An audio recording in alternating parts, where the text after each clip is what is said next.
할렐루야. 네. 오늘 예수님 나신 날 하나님 아버지 앞에 예배드리러 나오신 여러분 예수님의 이름으로 환영하고 축복합니다. 우리 옆에 둘러보시면서 우리 메리 크리스마스 한번 힘차게 인사하겠습니다. 메리 크리스마스! 한 번 더 할까요? 메리 크리스마스! 메리 크리스마스! 보라, 처녀가 잉태하여 아들을 낳을 것이요 그 이름은 임마누엘이라 하리라 하셨으니 이를 번역한즉 하나님이 우리와 함께 계시다 함이라. 아멘.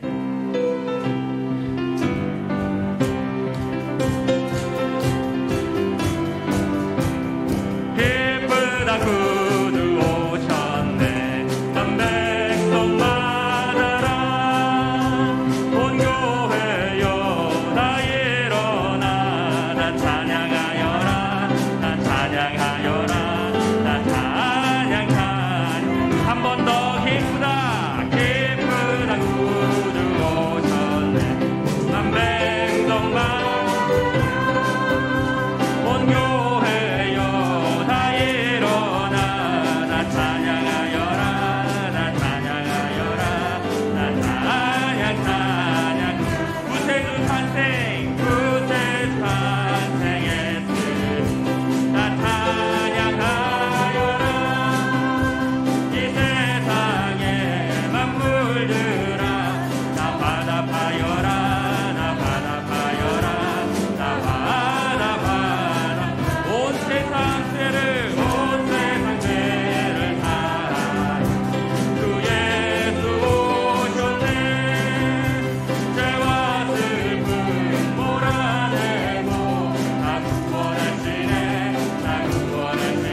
강한 능력의 손길이 그의 강한 능력의 손길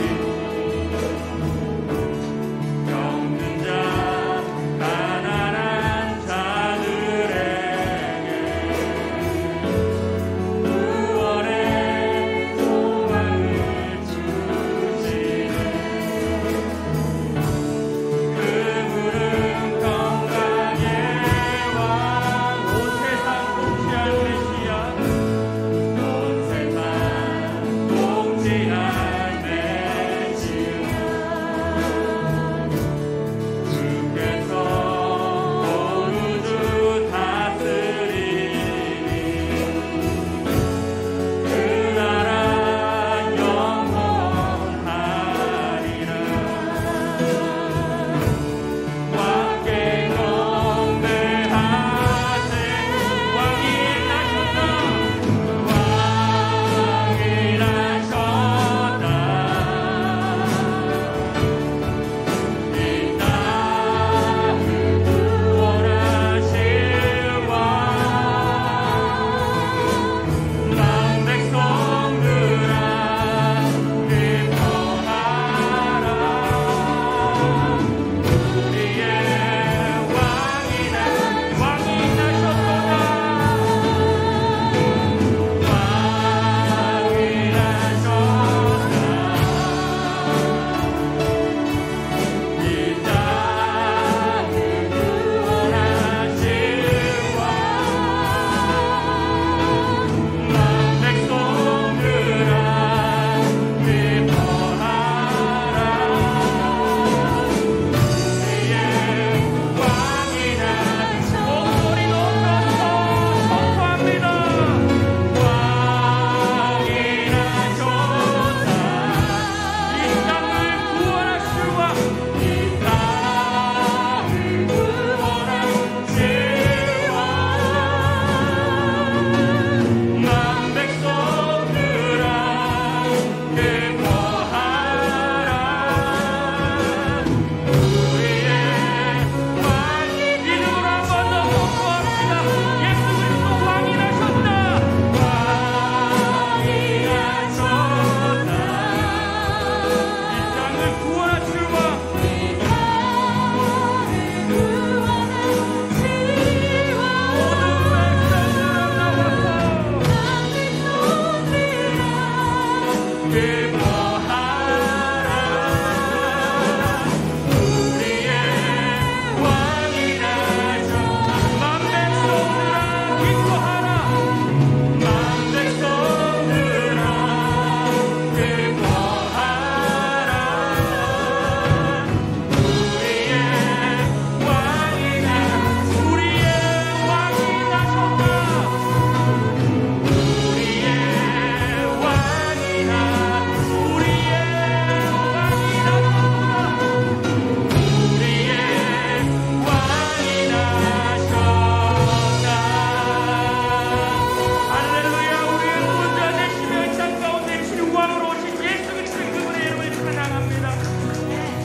아들을 낳으리니 이름을 예수라 하라. 이는 그가 자기 백성을 그들의 죄에서 구원할 자이심이라 하니라. 사랑과 은혜가 풍성하신 하나님 감사합니다. 하나님, 세상은 어둡고 캄캄한 가운데 있지만 저희들 이렇게 아버지 하나님 하나님의 자녀 삼아주시고 전능하신 하나님이 우리 아버지이심을 고백드리며 오늘도 아버지 하나님 구주나심을 기뻐하면서 이 자리에 나와서 기쁨과 아버지 경배의 찬송을 드리게 하여 주시니 감사드리옵고 감사드리옵나이다. 모두 하나님의 은혜입니다. 하나님, 정말 아버지 하나님 죄로 죽을 수밖에 없는 아버지 하나님 저희들에게 우리들을 구속하기 위해서 오신 예수님을 찬양하며 또 경배드립니다. 하나님, 그 아기 예수를 보내주신 하나님께 영광과 감사와 찬양을 올려드립니다. 하나님, 이 시간 예배 가운데 정말 아버지 하나님 참 빛으로 오신 예수님의 빛이 가득 차게 하여 주시고 저희들 마음에 이 예배 가운데 예수님의 빛이 가득한 예배가 되게 하여 주시며 무엇보다도 하나님 정말 말구에 초라하게 오셨지만 그 아기 예수님이 바로 만왕의 왕임을 깨닫는 진정으로 깨닫는 그러한 아버지 하나님 경배와 감사가 넘치는 그러한 예배가 될 수 있도록 주님 은혜를 베풀어 주시옵소서. 사랑과 은혜가 풍성하신 하나님, 하나님 저희들의 아버지 하나님 무죄함을 용서하여 주셔서 정말 아버지 만왕의 왕이신 예수님이 이 땅을 지배하시고 우리에게 임마누엘이 되어서 우리들을 날마다 보살펴 주심에도 불구하고 저희들 하나님 나그네의 삶인 이 땅의 삶이 영원인 것처럼 하나님 예수님을 잊어버리고 살 때가 얼마나 많은지 모릅니다. 여호와 하나님 저희들을 아버지 하나님 긍휼히 여겨 주시옵소서. 하나님 무엇보다도 그 하나님의 사랑 예수님의 사랑을 회복시켜 주시옵소서. 하나님 정말 새벽송을 돌며 하나님께 찬양 드리며 온 교회와 온 성도가 기뻐하던 기쁨을 회복시켜 주시옵소서. 사랑과 은혜가 풍성하신 하나님 임마누엘의 하나님의 오신 예수님이 우리에게 약속하셨습니다. 아버지 끝까지 함께하여 주시겠다고 하나님 예수님께서 이끌어 주실 때 순종하며 따라가는 저희들이 될 수 있도록 은혜를 베풀어 주시옵소서. 저희들 아버지 이 나라 이 민족이 부흥되고 아버지 교회가 부흥되고 우리 예수평강교회 우리 가정 모두가 부흥시켜 주셔서 저희들 하나님 예수님의 빛을 전하는 도구로 쓰임받을 수 있도록 은혜를 베풀어 주시옵소서. 하나님 무엇보다도 화목제물로 오신 예수님의 꿈을 이루어드리는 저희 예수평강교회와 지체들이 될 수 있도록 은혜를 베풀어 주시옵소서. 예수님의 꿈 요한계시록 21장에 있는 말씀 정말 아버지 천지 만물을 지으신 창조주 하나님이 하나님의 장막이 사람들과 함께 있음에 하나님이 그들과 함께 계시라는 이 귀한 말씀을 주셨고 하나님의 신부가 되는 것이 정말 예수님의 꿈이신데 이것이 우리의 꿈이 되게 하여 주시고 이것을 이루어드리는 귀한 아버지 하나님 성도들이 될 수 있도록 주님 은혜를 베풀어 주시옵소서. 사랑과 은혜가 풍성하신 하나님 예수님이 너무나도 사랑하여 주시고 핏값을 주시며 사신 우리 예수평강교회 이곳에 이루어 주시고 여기까지 인도하여 주신 은혜를 감사드렸고 감사드리옵나이다. 2021년도 새벽 이슬 같은 주의 청년들이 나오게 하고 아버지 하나님 그러한 기도를 1년 동안 드렸는데 먼저 아버지 하나님 2022년도에도 아버지 새벽 이슬 같은 주의 청년들이 나오게 해주시고 먼저 부름받은 저희들 새벽 이슬 같은 주의 청년들이 되게 하여 주셔서 2021년도 못 이룬 것 2022년대는 배로 이루어 드릴 수 있는 아버지 귀한 지체들이 될 수 있도록 은혜를 베풀어 주시옵소서. 하나님 또 아버지 하나님 감사합니다.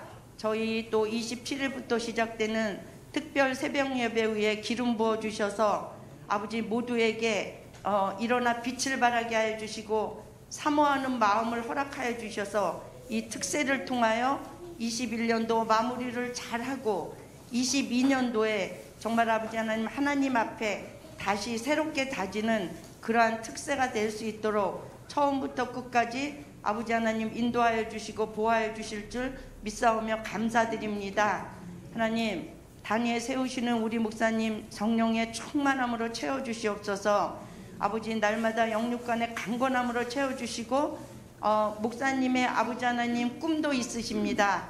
하나님 그 꿈을 이루어드리는 저희 예수평강교회 지체들이 될 수 있도록 은혜를 베풀어 주시오며 오늘 아버지 강단에서 선포되는 말씀이 불과 검이 되게 하여 주셔서 정말 아기 예수를 보내주신 하나님의 참 사랑을 깨닫고 기쁨이 넘치는 그러한 말씀이 될 수 있도록 은혜를 베풀어 주시옵소서.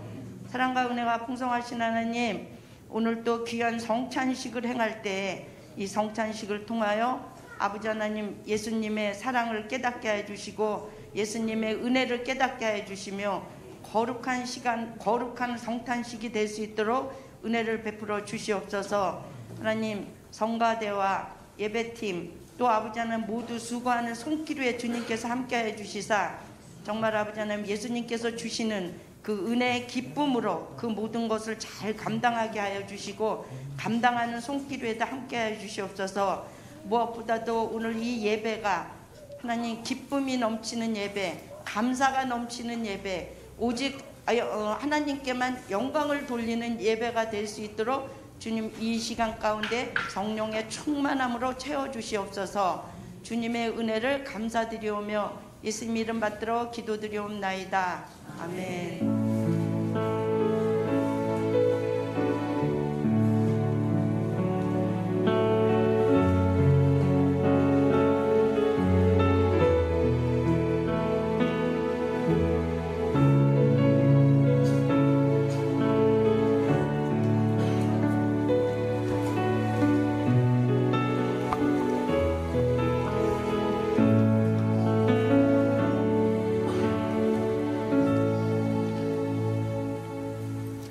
할렐루야. 주님의 은혜가 저와 여러분에게 충만히 임하는 아름다운 성탄절이 되기를 주님의 이름으로 축복합니다.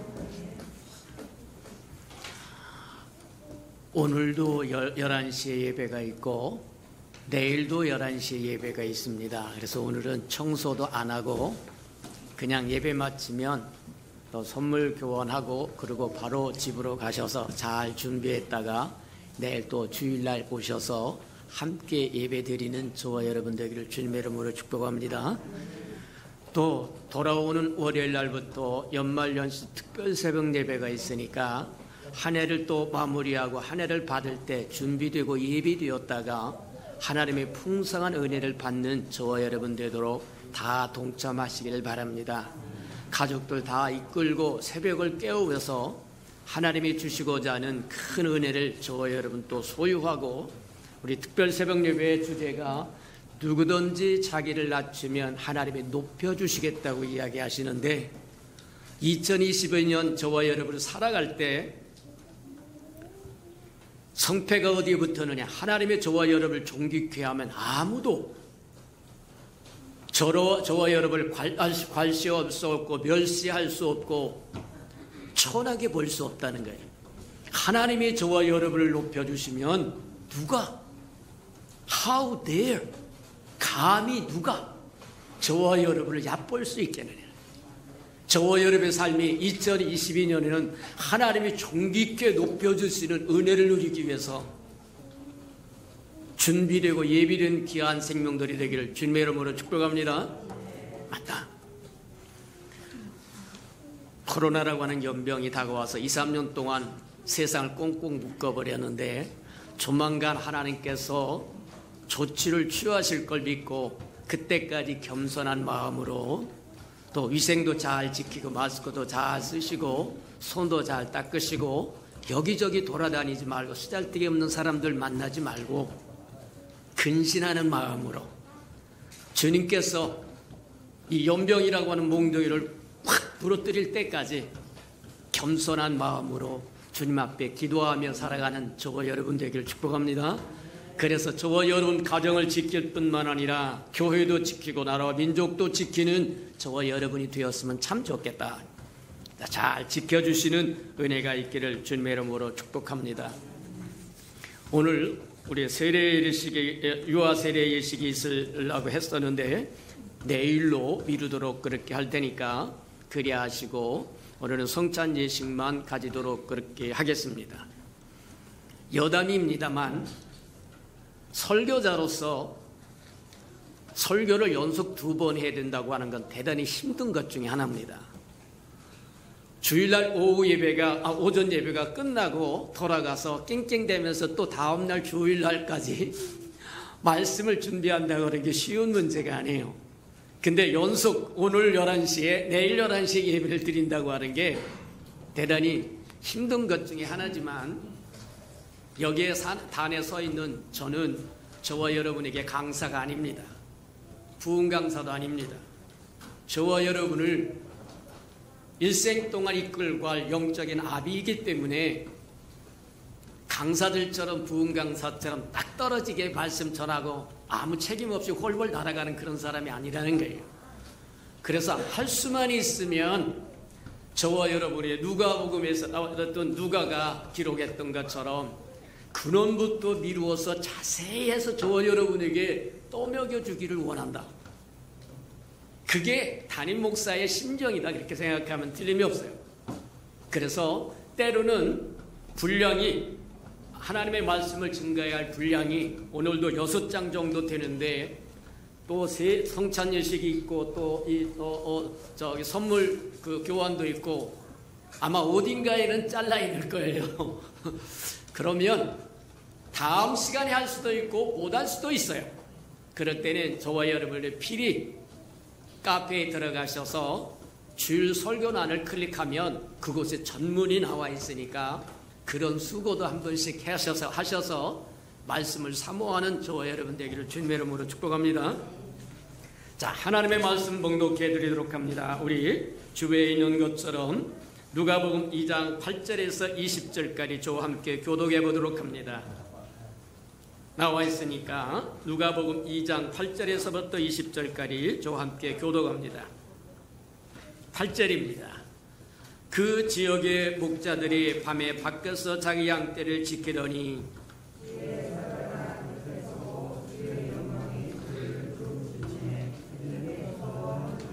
천사가 이르되 무서워하지 말라. 내가 온 백성에게 미칠 큰 기쁨의 소식을, 좋은 소식을 너에게 전하노라.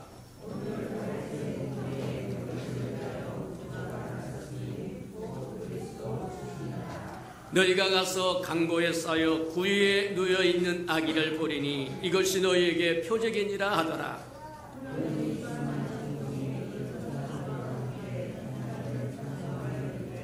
지극히 높은 곳에서는 하나님께 영광이요 땅에서는 하나님의 기뻐하신 사람들 중에 평화로다 하니라.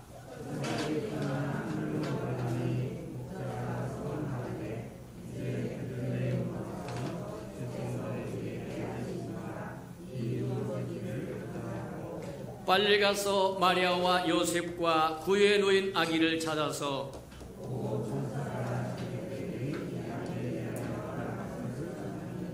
듣는 자가 다 목자들이 그들에게 말한 것들을 놀랍게 여기되 20절 다 같이 시작. 목자들은 자기들에게 이르던 바와 같이 듣고 본 그 모든 것으로 인하여 하나님께 영광을 돌리려고 찬송하며 돌아가니라. 아멘. 우리 아름다운 성가대가 나오셔서 아름다운 찬송을 하나님 앞에 드리도록 합니다.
사랑하시고 자비로우신 주님, 주님이 이 땅에 오신 것이 지극히 높으신 하나님께는 영광이요 땅에서는 기뻐하심을 받은 모든 사람들에게 평화라고 말씀하신 것처럼 복음으로 오시고 영광으로 오시고 평화로 이 땅에 오셨은즉 우리가 마땅히 찬양하며 경배하며 예배하고 믿고 신뢰하며 따라가며 살아야 된다고 하는 것, 날마다 깊이 마음판에 새기고 살아가는 하나님의 백성들 되게 축복하시고 인도해 주옵소서. 성탄의 아름다운 아침에 주의 성탄의 아름다움을 찬양하고 경배하고 예배하러 나온 이 아름다운 생명들에게 큰 깨달음이 임하도록 은혜 내려 주시옵소서. 예수님의 이름으로 감사하며 축복기로 합니다. 아멘. 우리 인생은 우리가 계획한 것도 아니고 설교한 것도 아닙니다. 하나님의 오묘하신 주권에 따라서 이루어진다고 하는 거예요. 태어나고 싶어서 태어난 사람도 없고 죽고 싶어서 죽는 사람도 없고 태어난 것도 주님의 주권이요 이 땅을 떠나는 것도 주님의 주권이다. 우리가 살아가면서 그 하나님의 주권을 종종 느끼기는 합니다만 오늘 예수님이 탄생하신 그 배경을 들여다보면 정말 놀랍고도 신비하고도 두려운 주권의 인도하심을 받고 이끌림을 받았다고 하는 것을 볼 수 있다. 누가복음 1장에 보면 그렇게 이야기합니다. 예수님은 다윗의 자손 요셉이라고 하는 사람과 정혼한 마리아에게서 났다는 거예요. 그냥 쓱 지나가면 무슨 말인지 잘 모릅니다. 쉽게 이야기하면 오늘식 오늘날식으로 이야기하면 한국식으로 이야기하면 요셉에게서 예수가 났다 그러면 딱 끝났을 텐데 굳이 거기다가 다윗의 자손 요셉과 정혼한 마리아에게서 예수님이 났다는 거예요. 뭘 이야기하고 싶어 하는 것일까? 요셉의 아들이 아니라 마리아의 아들이라고 이야기하고 싶은 겁니다. 왜 그렇게 이야기하고 싶어 하는 걸까? 예수님이 이 땅에 오시기로 되어 있는 것은 창세기 3장에 보면 여자의 씨로 오기로 되어 있어요. 맞아요. 또 이사야 7장에 보면 처녀가 잉태어 아이를 낳으리니 그 이름을 임마누엘이라 하라 이렇게 이야기해요. 처녀가 난다는 거예요. 처녀로부터 나야만 된다는 거예요. 하나님의 주권은 처녀로부터 하나님의 씨가 약속의 씨가 오게끔 되어 있다는 거예요. 그래서 비껴서 이야기합니다. 다윗에도 또 요한복음 마태복음 1장에 보면 그렇게 얘기합니다. 아브라함과 다윗의 자손 예수 그리스도의 세계라. 하나님의 아들이 이 땅에 탄생할 때 거쳐야 할 것이 아브라함의 족속을 독과하고 다윗의 족속을 통하고 그리고 이 땅에 오셔야 된다는 거예요. 이게 하루 이틀 전에 예언된 것이 아니라 수천 년 전에 창세기 3장에서부터 시작해서 창세기 22장에 보면 아브라함에게 내 씨로 말미암아 모든 민족이 복을 받으리라고 해요. 그 씨가 바로 아브라함의 자손.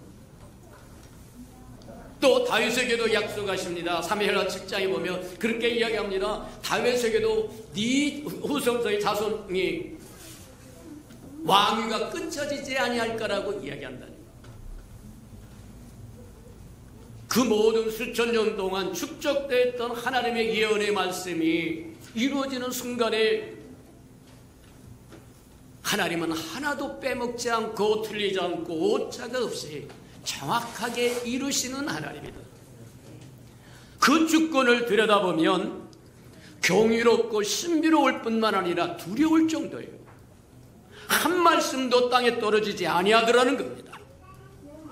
맞아요. 예레미야 22장에 보면 뭐냐면 여호와가 속을 썩입니다. 그럴 때 하나님께서 뭐라 그래요? 내 이후로 왕위는 없다. 거기서 왕위를 잘라버립니다. 비록 다윗의 자손이기는 하지만 솔로몬을 통해서 내려옵니다. 여고냐를 내려옵니다. 근데 여고냐 때 하나님께서 잘라버려요. 내 이후에 왕위는 없다. 끝났다. 그러면 아브라함의 자손, 아브라함과 다윗의 자손 예수 그리스도의 세계라고 하는데, 다윗의 자손 때 와서 여고냐에서 끊어버리고 마니까 그 다음에 다윗의 자손이라고 하는 말을 어떻게 쓸 거냐. 근데 하나님은 오차가 없으세요. 다윗에게는 두 계통이 있었는데 하나는 왕보가 있어요. 왕의 계보가, 이건 마태복음에 쭉 나옵니다. 마태복음은 왕의 계보로 나오고 누가복음에는 평민의 계보로 나옵니다. 근데 다윗에게는 솔로몬을 통해서 쭉 내려오는 여고냐의 계통이 있고 왕의 계통이, 왕의 족보가 있는가 하면 나단을 통해서 내려오는 평민의 족보도 있었다는 거예요. 여고냐의 왕의 계보는 끝나버립니다. 근데 다윗의 자손 중에 평민이었던 나단을 통해서 누가 나오냐면 마리아가 나온다는 거예요. 근데 하나님의 주권은 하나님의 뜻이 하늘에서 이루어진 것처럼 이 땅에 이룰 때 하나님은 화평의 하나님이시다. 그래서 두 계보를 하나로 묶으십니다. 다윗의 자손이 두 계통으로 나눠졌는데 왕의 계보와 평민의 계보로 나눠졌는데, 왕의 계보는 솔로몬을 통해서 여고냐에 와서 잘라져 버리고, 평민의 계통은 다윗을 통해서 나단을 통해서 연년이 이어오는데, 보잘것없이 이어오는데 그게 마리아의 계통이다. 그렇게 보면 틀림이 없다는 거예요. 근데 하나님의 아들 예수 그리스도가 이 땅에 오실 때 하나님은 화평의 하나님이심으로 두 계보를 하나로 묶으십니다.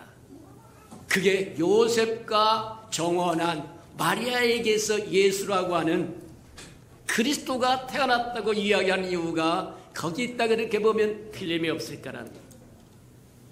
맞아요. 하나님의 섭리는 얄짤없습니다. 너희 좋고 매부 좋고 너 좋고 나 좋고 그런 거 없어요. 1.1억도 변함이 없으신 하나님의 말씀이, 저와 여러분 어떤 자세로 하나님의 말씀을 대할 것인가가 분명히 깨달아지는 은혜가 있기를 주님의 이름으로 축복합니다. 맞아요.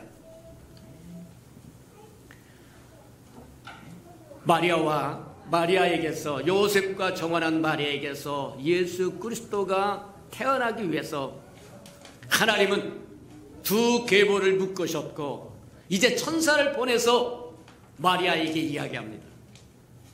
마리아가 어디에 살았느냐 하면 갈릴리 나사렛에 살았더라고 이야기합니다. 하나님의 섭리가, 또 하나님의 주권이 얼마나 섬세한가 하나도 오차가 없이, 만약에 마리아는 저쪽 동네 예루살렘에 살고 요셉은 저 진짜 갈릴리 나사렛에서 살고 그랬다고 하면 두 사람 못 만났을 겁니다. 오늘날 같이 비행기 타고 싱싱 날아다니는 때가 아니고, 왕래가 그렇게 자주 일어나는 것도 아니고, 근데 요셉과 마리아는 같은 동네에 살았다는 거예요. 그러니 만날 수 있었고, 두 계통이 하나로 묶여져서 다윗의 자손 요셉과 정원한 마리아에게서 예수라고 하는 그리스도가 태어나게 하셨다. 그러니 우리 한번 잘 생각해봐라. 저와 여러분이 이 자리에 앉아있는 것이 얼마나 크고 아름다운 축복인지 다시 생각하는 성탄절이 되기를 주님의 이름으로 축복합니다.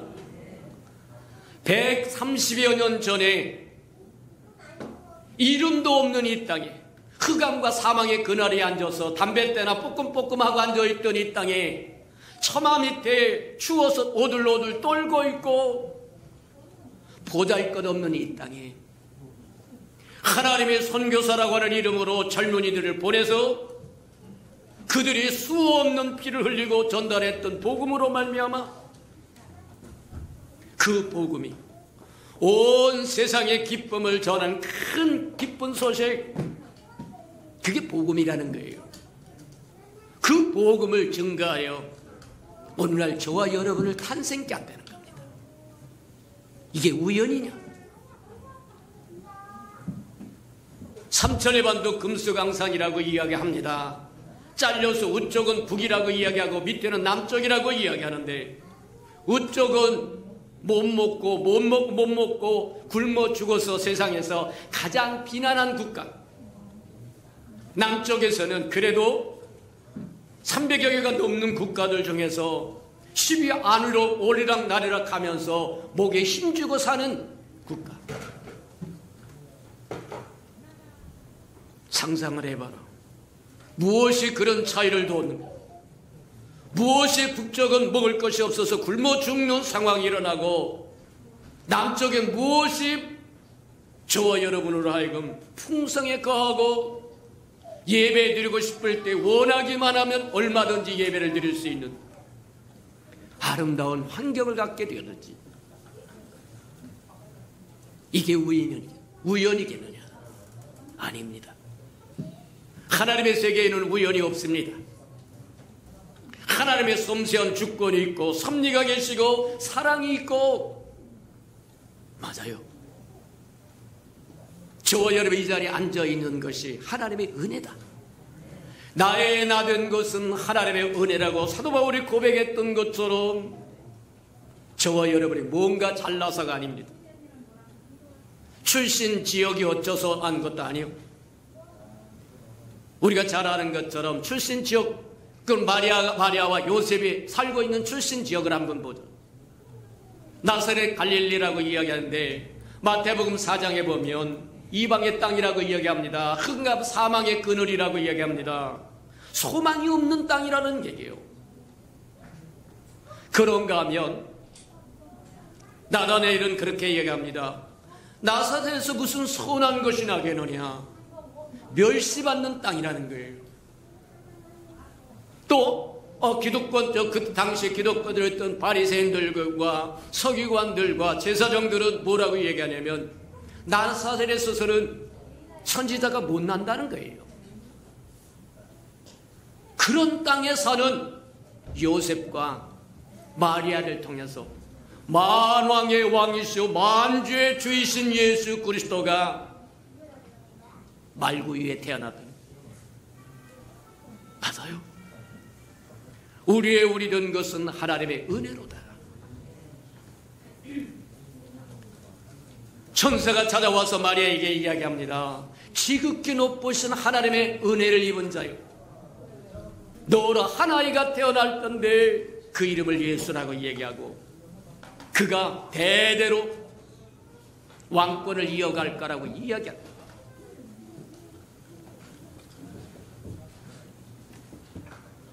도대체 무엇이 마리아로 하여금 하나님의 은총을 입게 하셨을까? 성경에는 자세히 나오지 않습니다만 우리가 여러 통로를 통해서 추정해 보자고 하면, 마리아가 이것저것 질문 몇 가지 해봅니다. 나는 남자를 알지 못하는데 어떻게 그와 같은 일이 있습니까? 내 상식으로는 불가능합니다. 하나님은 능치 못함이 없느니라. 또 뿐만이 아닙니다. 이미 그와 같은 일은 앞에 무수히 이야기되어 있어요. 사라가 이삭을 낳을 것도 자연적인 생산 능력이 아닙니다. 아브라함이 100세입니다. 사라가 90세입니다. 인간적으로는 불가능하다는 얘기. 한나도 마찬가지입니다. 만화에 처했던 삼손을 낳던 여인도 어미도 마찬가지입니다. 엘리사벳도 마찬가지입니다. 사람으로서는 할 수 없는 그것을 능치 못함이 없으신 하나님이 이루신 것처럼 하나님은 능치 못함이 없다. 마리아는 그렇게 얘기합니다. 주의 계집종이오니 주의 뜻대로 하시옵소서. 무엇이 그와 같은 고백을 드리게, 무엇이 하나님의 지극히 큰 은총이 마리아에게 왔고 마리아는 무엇으로 그와 같은 고백을 드릴 수 있었을까?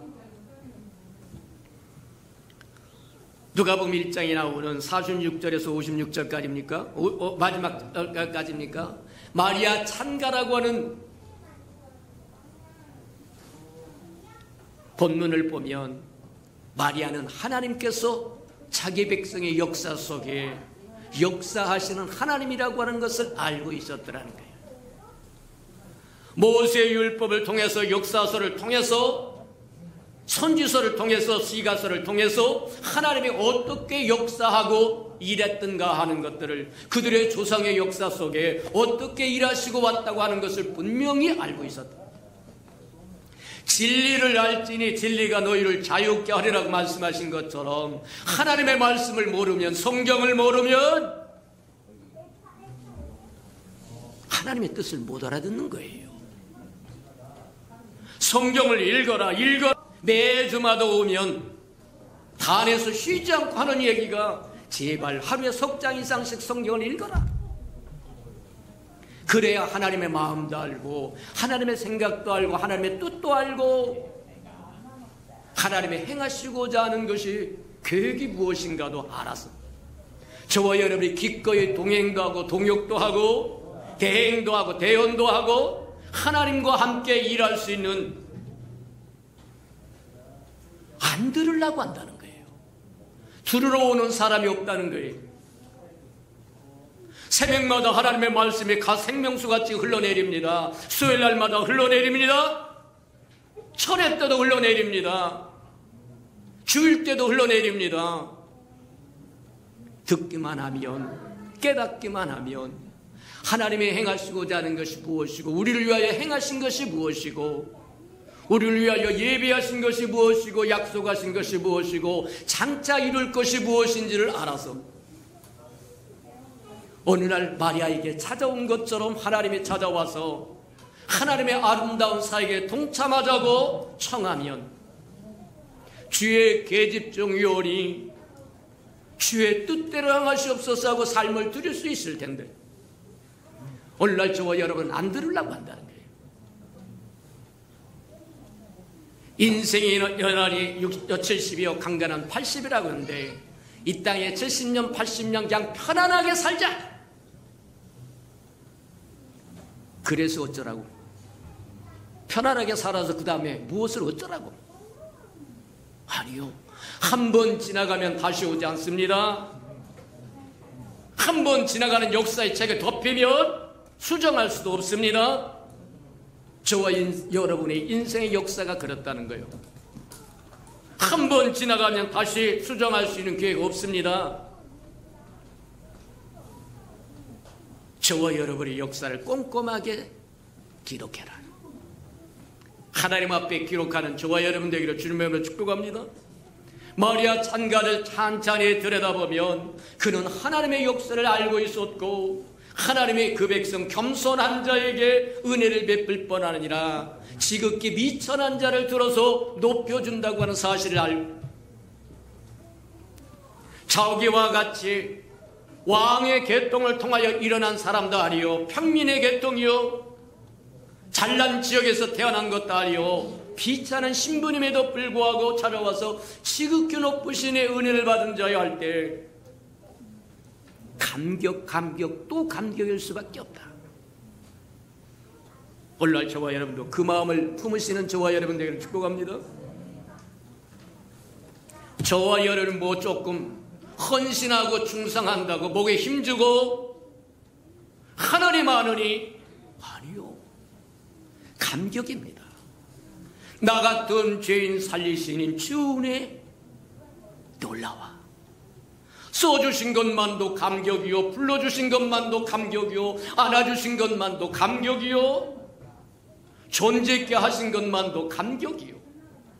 이해가 됩니까? 무엇이 아까워요? 생명이 아깝습니까? 재능이 아깝습니까? 돈이 아깝습니까? 무엇이 아깝습니까? 무엇을 아까워하는 거예요? 아까울 게 아무것도 없어요. 주님의 쓰시기 받다고만 한다고 하면 얼마든지 들을 수 있다. 성경에 찾아보면 예수님께서 사역을 위하여 빌려 쓴 것들이 나와요. 주님의 빌려 쓴 것을 보니까 배도 빌려 썼더라. 배는 시몬 베드로가 가진 재산의 전부일 겁니다. 고기 잡아먹는 어부이 없으니까 배를 가졌다고 하면 하루 출항하지 않으면 어마어마한 손해를 할지도 모른다는 거예요. 그때 예수님께서 바닷가에서 말씀을 증거하는데 인산이래로 사람들이 찾아와서 이들에게 어떻게 효과적으로 복음의 말씀을 증거할 일이 방법이 없어서 그때 그물을 정리하고 있는 베드로에게 야, 내가 네 배 좀 쓰자. 그랬더니 흔쾌히 내어드립니다. 예수님은 배에 올라가서 단상을 삼고 강대상을 삼고 무수히 찾아온 사람들에게 백사장에서 복음을 증거합니다. 배를 빌렸더라고요. 근데 하나님은 공짜가 없어요. 저와 여러분의 삶을 빌려도 공짜는 없습니다. 시간을 빌려도 생명을 빌려도 저와 여러분의 재능을 빌려도 재물을 빌려도 공짜는 없어요. 하나님은 빚지신 분 아닙니다. 거지 아니에요. 이해가 됩니까? 베드로의 배를 빌린 후에 보상을 해주는데 야, 너 가서 깊은 데 가서 그물을 던져봐라. 바다에서 잔뼈가 굳은 베드로에게는 말 같지 않은 소리입니다. 당시에 고기를 잡는 그물이라고 하는 게 뭐 발달된 그물이 아니라 오늘처럼 저희망처럼 막 끌어다 담기는 그런 것이 아니고 끝에다가 돌멩이를 달고 그래서 확 던져가지고 저기 하는 얕은 데는 그물을 던지면 그물이 빨리 덮입니다. 그러니까 고기가 도망가기 전에 잡혀요. 근데 깊은 데에서 그물을 던지면 돌멩이가 무게에 따라서 내려오는데 슬로 그러는 사이에 고기는 다 빠져나가 버리고 없어요. 근데 예수님이 하시는 소리가 뭐냐면 야, 너 깊은 데 가서 그물을 던져라. 말 같지 않지만 그래도 말씀에 순종하여 그물을 던졌더니 난생 처음으로 그물이 찢어질 만큼 끌어올리더라. 이해가 됩니까? 주님의 말씀 우습게 여기지 마십시오. 대충 짓밟아도 되는 말씀이 아니요, 한쪽 귀로 듣고 한쪽 귀로 흘려야 할 말씀이 아니라는 거예요. 주님의 말씀은 온 우주 만물을 창조하신 창조주의 말씀입니다. 말씀을 읽어라 묵상하라 암송하라 전하라 말씀의 능력이 있기 때문입니다. 말씀의 힘이 있기 때문입니다. 말씀이 저와 여러분을 구원할 수 있기 때문입니다. 이해가 됩니까? 말씀을 등한히 여기는 저와 여러분 되지 않기를 주님의 이름으로 축복합니다. 또 보니까 예수님이 뭐를 또 저기 해느냐고 하면 그렇게 빌렸다고 이야기합니다. 배만 빌린 것이 아니라 또 보니까 보리떡 5개와 물고기 2마리를 한 소년에게 빌렸더라고 이야기합니다. 그것으로 전쟁에 나가서 싸울 수 있는 장정만 5,000명이요, 남녀노소 할 것이 전부 다 합치면 2만 명 정도 가까운 생명들을 먹일 수 있었더라. 그 아이에게는 어떤 보상이 내려졌을까? 자기가 드린 것으로 도시락인데 한 끼 먹을 수 있는 도시락인데 지지난 우리가 한번 들었던 그 말씀한 것처럼 뭐 하느냐, 보리떡 5개와 물고기 2마리를 가지고 왔던 그 소년에 대한 우리가 한번 이야기를 한번 나눠봤다. 예수님의 복음을 들으러 사람들이 간다고 할 때 따라가고 싶어 해서 엄마한테 졸려서 오니까 엄마가 소년에게 밥 굶을까봐 도시락 하나 싸가지고 보내는 건데 그 도시락이 5,000명, 장정만 5,000명이니까 전부 합치면 2만 명 정도의 사람들을 넉넉하게 먹일 수 있었다고 합니다. 저와 여러분의 수고가, 저와 여러분을 증거했던 복음의 말씀이 한 생명의 인생을 바꿔놓을 수만 있었다면 그보다도 큰 즐거움이 어디 있느냐. 그렇지 않습니까? 안전해 본 사람은 몰라요. 전해 본 사람은 알아요. 사람이 바뀌는 것을 볼 수 있습니다. 맞아요. 지나온 삶을 바라보니까 40 중반의 부름을 받아 순종하여 그 전에 20대에 부르셨고 대학을 가기 전에 부르셨지만 사양했던 못난 놈이 40 중반에 천부여 의접서서 손들고 옵니다. 추나박대하면 나 어디 가버릴까? 순종하고 왔더니 한번 곰곰이 따져보니까 주의 종만 한 10명쯤 나온 것 같아. 맞아요. 저와 여러분이 순종하기만 하면, 저와 여러분의 삶을 드리기만 하면 요셉과 마리아처럼 하나님의 저와 여러분의 내 삶을 좀 빌리자. 그럴 때 주의 계집적이 오니 주의 뜻대로 하시옵소서 하고 드리기만 한다면 하나님은 저와 여러분을 통해서 하나님의 위대한 역사를 이루실 거라는 것. 기억하는 저와 여러분 되기를 주님의 이름으로 축복합니다. 예수님 또 빌린 것을 한번 보니까 나귀 새끼도 빌렸더라고요. 이제 십자가를 지기 전에 예루살렘 입장에서 하나님의 말씀, 예언의 말씀을 이루기 위해서 나귀를 타고 예루살렘에 입성하는 말씀을 이루기 위해서 나귀를 빌리는데 제자들을 보내가지고 두 사람을 보내가지고 야 어디쯤 가면 한 번도 타보지 않는 나귀 새끼가 있을 텐데 끌러가지고 와라. 끌을 때 누군가가 와서 여보 왜 그거 건드십니까? 왜 끌러갑니까? 주께서 쓰시겠다고 무슨 암호처럼 군호처럼 이해가 되지 않지만 그렇게 이야기하면 된다고 해서 두 제자가 쫄랑쫄랑 가가지고 보니까 진짜 나무에 나귀 새끼가 하나 매여 있는데 저건가 보다 그러고 꽃비를 끌렀더니 주인이 와가지고 여보 왜 내 나귀 새끼를 끌으니까 주께서 쓰시겠다고 합니다. 그랬더니 아무 말도 안 해요. 나귀 새끼를 빌렸어요. 그리고 그것을 타고 입성을 합니다. 예루살렘을 들어갑니다. 그 나귀 주인에게는 무엇으로 보상했을까?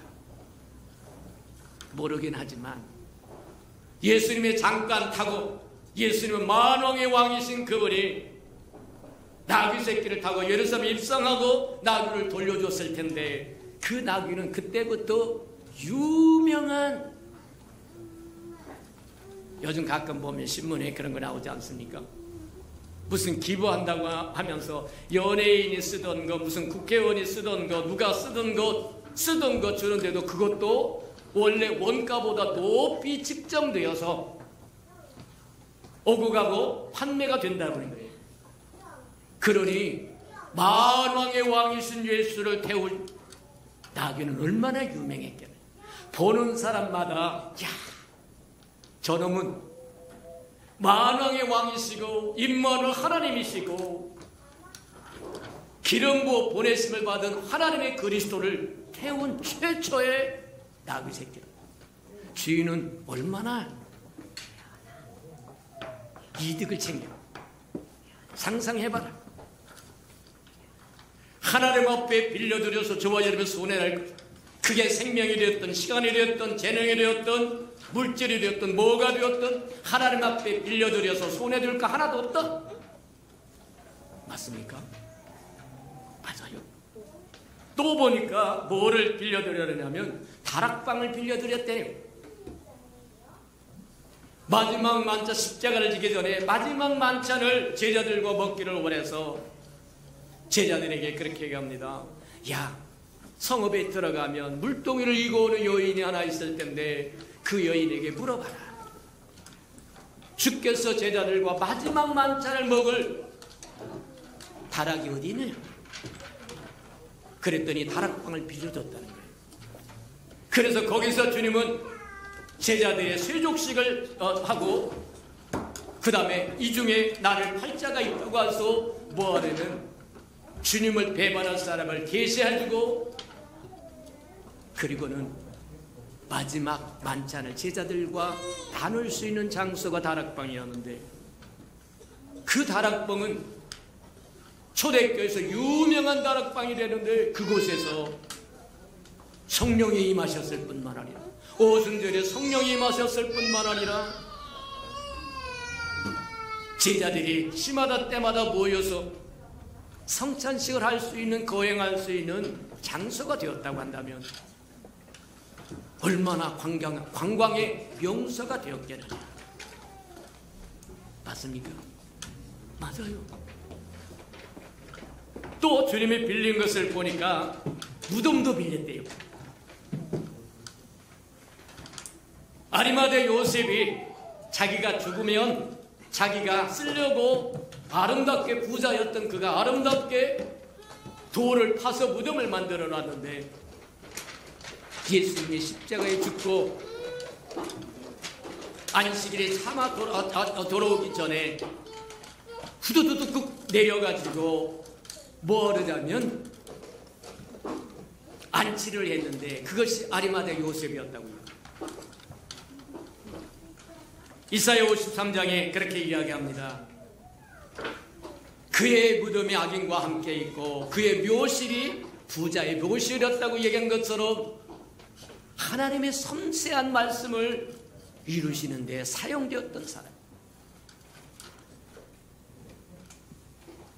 한번 생각해 보자. 우리나라 속담에 그런 속담이 있다고 합니다.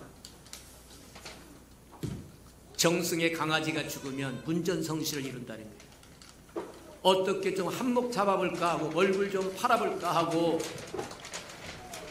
강아지 새끼 한 마리 죽었는데 정승의 강아지 새끼가 들으면 문전성시를 해서 꽃다발에 줄을 서고 사람이 뭐 하려면 줄을 서고 난리를 친다는 거예요.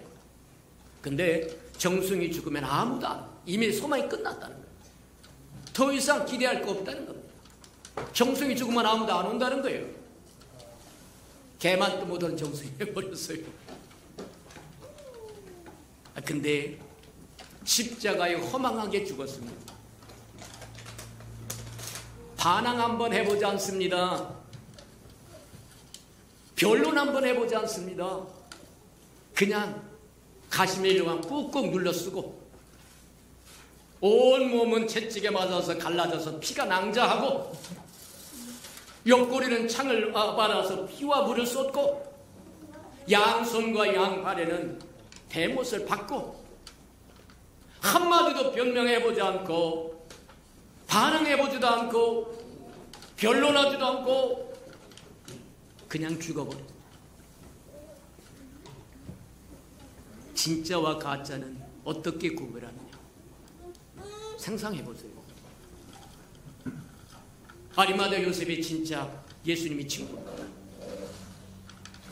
정승의 개새끼가 죽으면 문전성시를 이루는데 정승 자체가 죽으면 아무도 안 온다고 하는 세파에 허망하게 십자가에 죽어버린 예수님, 그분을 극진히 모셔다가 자기가 쓰려고 거의 만들어 놓았던 무덤을 빌려줬다고 한다. 예수님은 3일밖에 안 썼지만 그 이후에 아리마대 요셉은 얼마나 유명한 무덤이 되었겠나. 지금도 예루살렘에 가면 있다고 합니다. 이것이 예수님이 안치되었던 무덤이다 그러는데 진짜지 가짜인지는 잘 몰라도 하여간 뭐 이렇게 해놓고 관광 명소가 됐다고 얘기해요. 맞다. 요셉과 마리아가 하나님의 그들의 삶을 요구했을 때 아낌없이 오늘날 저와 여러분 한번 생각해봐요. 저와 여러분에게 찾아와서 마리아에게 요구했던 것처럼 야, 내가 내 삶을 좀 빌려줄 수 있느냐? 하나님의 뜻이 수천 년들의 축적된 예언의 말씀을 이루기 위해서 너를 좀 사용하고 싶은데 너 나에게 좀 빌려줄 수 있겠느냐? 그러면 저와 여러분 뭐라고 얘기할 겁니까? 안 돼요. 나 시집도 안 갔어요. 당시에 시집 안 간 여자가 임신해가지고 배가 불룩해가지고 끼우뚱끼우뚱 걸어다니면 돌로 맞아 죽습니다. 그게 율례요, 풍습입니다. 아이고 돌에 맞아 죽게 할 일이 저기가 있습니다. 무슨 억간 심령이 있습니까? 왜 내게 와서 그러세요? 아니요. 마리아는 그러지 않았어요. 모든 것을 감내합니다. 처녀가 임신했다고 하는 불명예를 감수합니다. 약혼자였던 요셉에게 파혼당할 위험도 감수합니다. 주의 계집종이오니 주의 뜻대로 행하시옵소서. 상상해보자. 마리아의 그 순종이 없었다고 하면, 희생이 없었다고 하면, 헌신이 없었다고 한다면 오늘날 저와 여러분 성탄절을 지킬 수 있었겠습니다. 온 세상에 전할 기쁨의 좋은 소식을 받을 수 있어요. 온 세상에 전할 기쁨의 좋은 소식은 예수 복음입니다. 예수 그분이 우리에게서 복음은 예수 그리스도입니다. 맞아요. 저와 여러분의 삶에 요구하면 베드로처럼 세 발의 똥들들 털겠습니까? 아이고 그런 소리 덜덜 하지 마십시오. 비윤리적이요 비도덕적인 이야기를 어떻게 나에게 덮어쓰려고 합니까?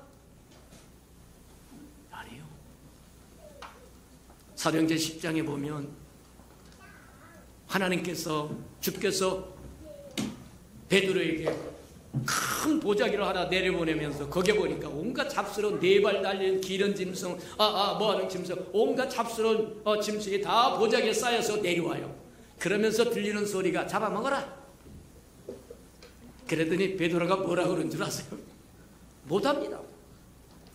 전 안 돼요.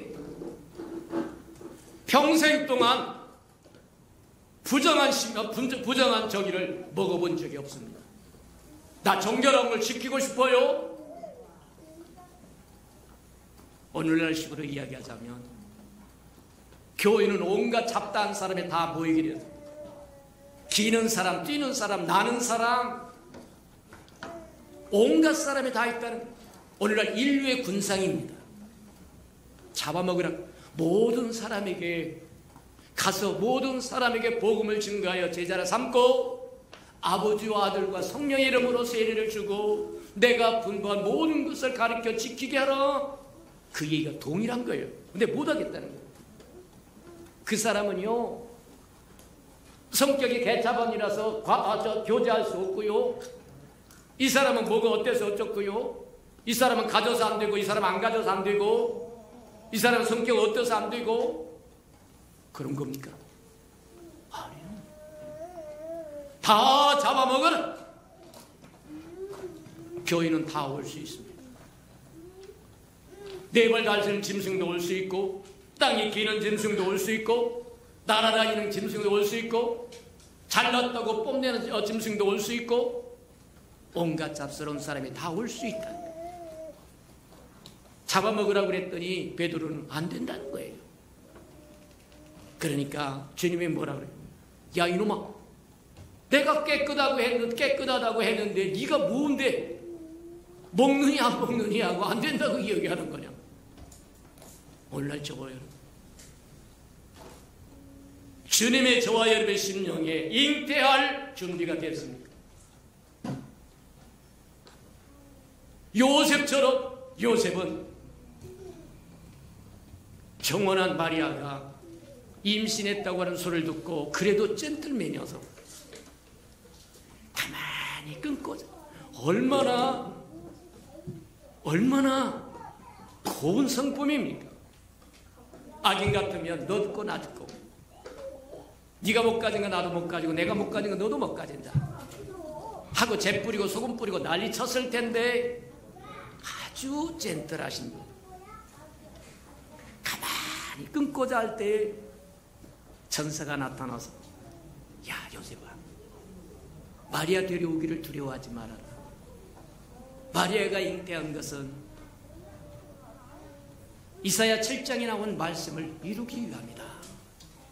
그랬더니 군소리하지 않고 마리아를 데려옵니다. 상상해 보세요. 마리아를 데려올 때 요셉의 희생은 뭐냐? 야, 처녀가 잉태한 사람을 아내로 데려왔다는 거예요. 평생 동안 수욕거리가 되고 문제거리가 될 수도 있습니다. 근데 고스란히 받아들이더라. 받아. 어느 날 저와 여러분, 주의 천사가 찾아와서 요셉에게 요구했던 것처럼, 마리아에게 요구했던 것처럼 저와 여러분의 삶을 빌리자고 하면 빌려드릴 용의가 있습니까? 그리스도가 저와 여러분 안에 잉태할 준비가 되어 있는 겁니까? 들은 말씀을 생각하면서 우리 다시 한번 하나님 보시옵소서. 주의 계집종이 오니 주의 뜻대로 행하시옵소서. 우리의 삶을 드릴 수 있는 저와 여러분이 되도록 한번 고백해 드리는 저와 여러분 되기를 바랍니다. 다 같이 동성으로 한번 기도합니다. 기도하십시오. 사랑과 나비가 풍성하신 아버지 하나님 감사합니다. 성탄의 아침에 하나님 주님의 이 땅의 아버지를 정말 탄생하기 위해서 희생했던 아름다운 생명들을 보았사오니 우리도 주님께서 가져온 온 세상에 기쁨을 전할 수 있는 큰 소식, 복음의 소식에 우리에게 오기 위해서 마리아와 요셉이 희생했다고 한다면 우리도 이제 그 복음을 땅끝까지 증거하는데 우리도 희생할 줄 아는, 동역할 줄 아는, 동행할 줄 아는 하나님의 사람들이 되도록 하나님 축복하시고 인도해 주시옵소서. 사랑하시고 자비로우신 주님, 매년 다가오는 성탄의 절에 날마다 점검하며 살아갈 수 있는 지혜가 있도록 하나님 축복하시고 인도해 주옵소서. 주님 찾아오셔서 우리의 삶을 빌리자고 말씀하실 때 기꺼이 주의 것이 오니 주의 뜻대로 사용하시옵소서 하고 드릴 수 있는 우리 예수평강의 모든 생명들이 되도록 축복해 주시옵소서. 예수님의 이름으로 감사하며 기도합니다. 아멘. 우리 찬송가 229장 1절 2절 부르시면서 성찬 준비하도록 합니다.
세례를 받고 거룩한 성찬 예식에 동참하기를 원하신 분은 그 자리에서 일어나셔서 성찬을 들기 전에 먼저 하나님 앞에 고백의 시간, 회개의 시간을 가지시는 저와 여러분 되기를 바랍니다.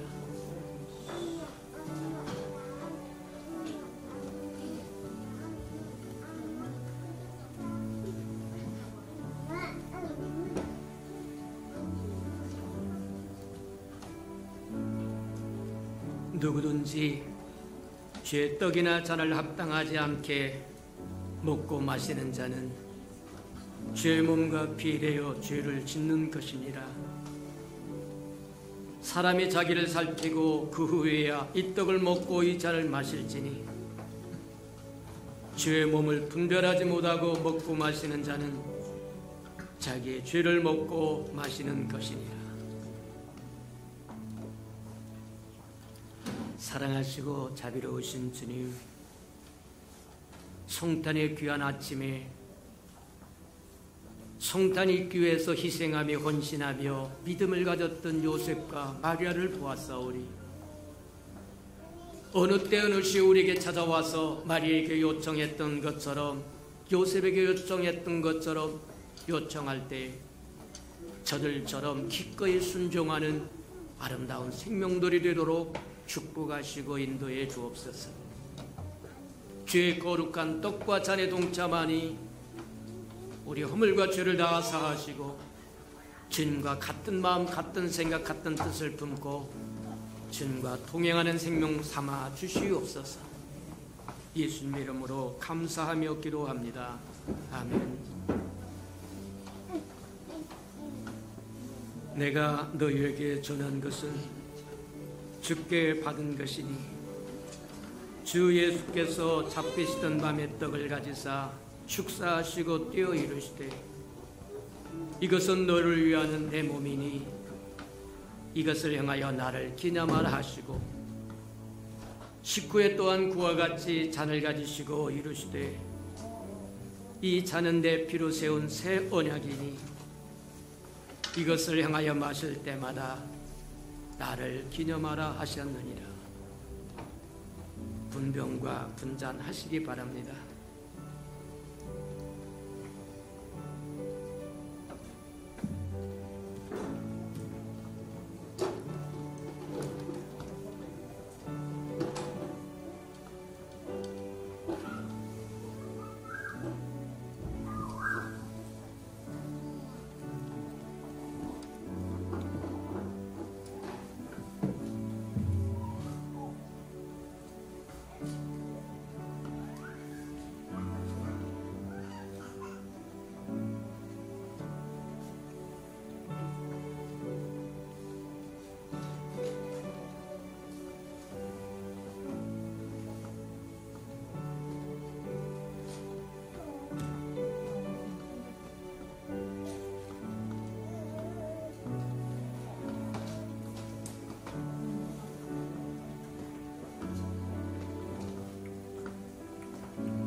받아서 먹으라. 이것은 내 몸이니라. 너희가 다 이것을 받아 마시라. 이것은 죄사함을 얻게 하려고 많은 사람을 위하여 흘리는 바 나의 피 곧 언약의 피니라.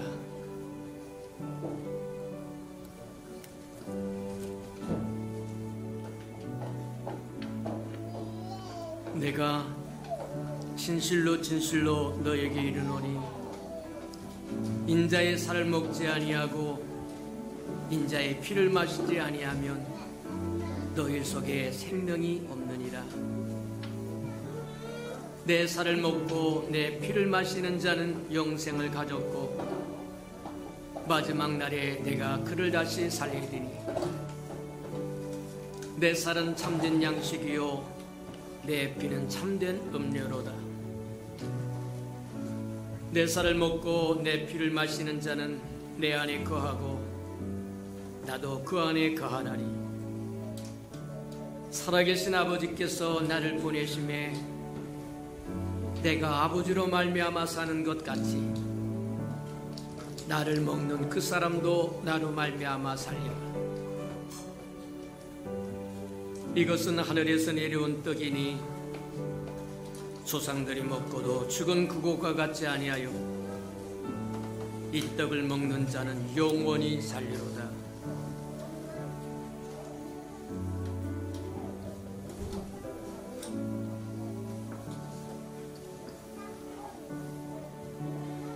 이것은 너를 위하는 내 몸이니 이것을 향하여 나를 기념하라. 이 잔은 내 피로 세운 새 언약이니 이것을 행하여 마실 때마다 나를 기념하라. 3절 4절 부르도록 합니다.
사랑하시고 자비로우신 주님, 주님의 피와 살을 먹고 마셨사온즉 이제 주님의 우리 안에 오셔서 우리가 사는 것이 아니라 주님이 사는 것이 되도록 우리를 내어드릴 수 있도록 은혜 베풀어 주시옵소서.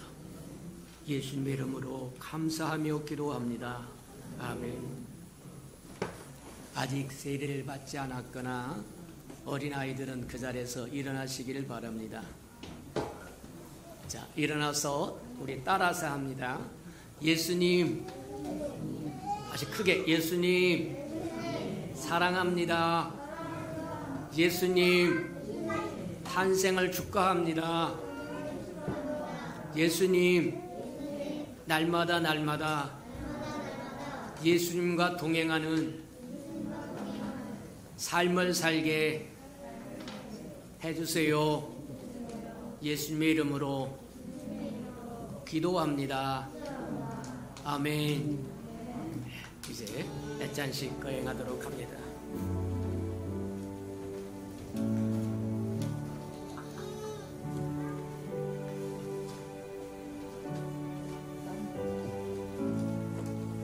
이 아름다운 생명들이 장차 커서 하나님의 나라의 아름다운 기둥들이 될 사람들이니까 만날 때마다 축복하시고 기도해 주시고 말씀을 가르쳐 주시고 인도하시는 저와 여러분 되기를 주님 이름으로 축복합니다. 5절 6절 부르도록 합니다.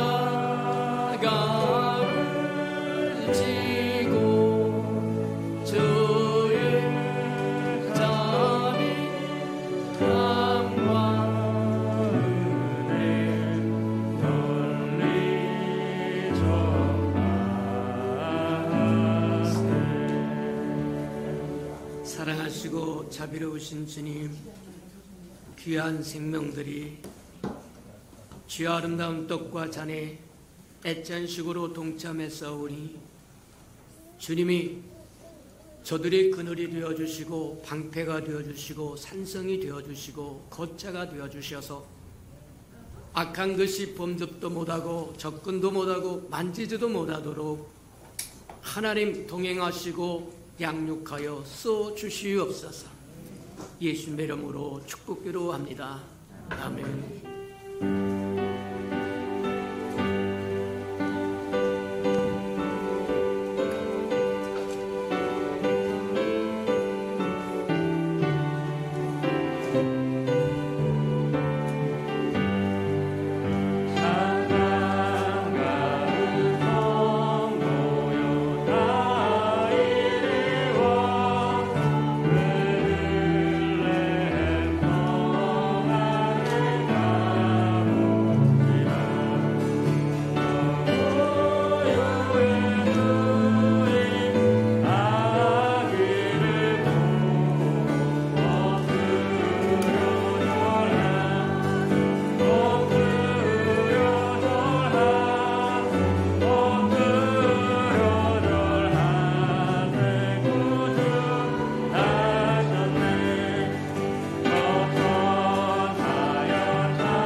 은혜와 자비가 풍성하신 하나님, 우리 힘으로 아니 되고 능으로 아니 되오니 이제 여호와의 신으로 우리를 이끌어 주시어서 하나님, 마리아가 그리했던 것처럼, 요셉이 그리했던 것처럼 우리에게 찾아오셔서 우리의 삶을 요구할 때 아낌없이 드릴 수 있는 믿음이 있게 하나님 축복하여 주시고, 그래야 하나님께서 주시는 그 풍성함으로, 그 아름다움으로 살아갈 줄 아는 우리 예수평강의 모든 생명들, 식구들 되도록 하나님 축복해 주옵소서. 성탄이 이 아침에 와서 하나님을 찬양하고 예배할 뿐만 아니라 죄의 떡과 잔의 동참한 이 아름다운 백성들을 하나님 지켜주시고 보호하시고 써주시옵소서. 주님 앞에 나올 때 빈손 들고 나오지 않고 예물 들고 나왔사온즉 하나님 연락하여 주셔서 주의 아름다운 나를 위하여 아름답게 쓰임받는 데 부족함이 없도록 하나님 축복하시고 인도해 주옵소서. 심는 대로 거두리라고 말씀하시며 100배로 60배로 30배로 거두리라고 말씀하신 것처럼 성탄의 아침에 드리는 이 아름다운 예물을 연락하시고 복내려 주시옵소서. 우리 예수평강의 모든 생명들, 식구들 하나하나가 드릴 능이 충만하게 하나님 복내려 주시고, 드릴 마음도 충만하도록 복내려 주시고, 드릴 기회도 충만하도록 복내려 주셔서 심을 때 심고 거둘 때 거두되 100배로 60배로 30배로 거두는 은혜가 있게 축복해 주옵소서. 예수님의 이름으로 축복기로 합니다. 아멘.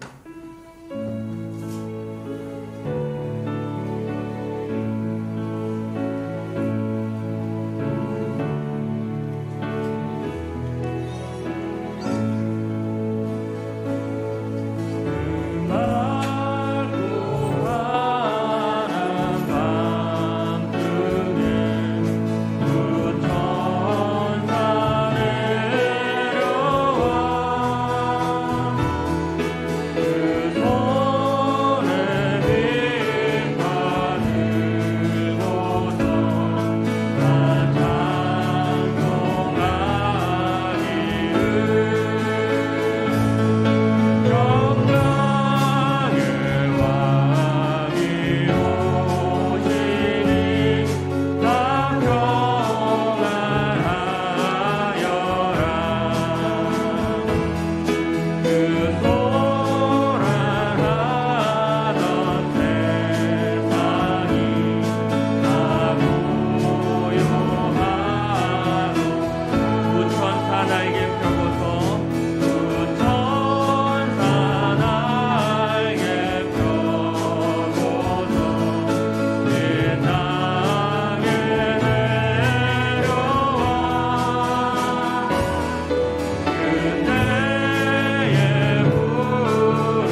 이제는 자기의 사람들을 사랑하여 주시되 끝까지 사랑해 주시는 예수 그리스도의 은혜와 우리를 구원하기 위하여 하나밖에 없는 아들까지도 아낌없이 내어주신 아버지 하나님의 그 극진하신 사랑하심과 시마다 때마다 동행하며 못난 우리를 간수하고 보존하고 지켜주시고 함께해 주시는 성령의 그 아름다운 은총이 예배 자리에 참석한 이 아름다운 생명들의 심령 속에와 저들의 가정과 자녀들과 생업에 터줄 우애와 저들이 나가서 복음을 증거할 때 귀를 기울이는 생명과 주의 나라를 위하여 땅끝까지 달려가 복음을 증거하는 선교사들 머리 우애와 저들의 복음을 듣고 돌아온 백성들과 장차 우리에게 주사 우리와 함께 하나님의 나라를 땅끝까지 확장시킬 우리 예수 평강의 모든 생명 식구들 머리 위에 지금부터 영원히 함께하기를 간절히 축원하옵나이다. 아멘.